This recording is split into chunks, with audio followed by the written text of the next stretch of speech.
Although the rain poured down heavily, the streets were still bustling with people, each moving quickly under the shelter of umbrellas.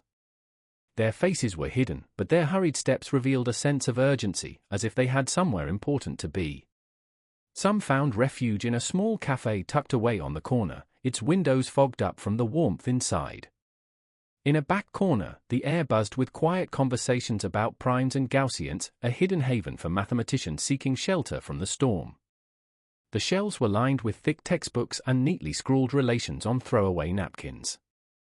It framed a scene that, at first glance, seemed full of intellectual rigor. But beneath the surface, the place was teeming with an abundance of charlatans, self-proclaimed experts who parroted complex formulas and theories with no deep understanding, their grand gestures and false confidence swirling like the steam rising from their overpriced cups of coffee. Here, lifetime ran out and nobody gathered the courage to move in another direction, asking a really new question. At least they were enjoying themselves.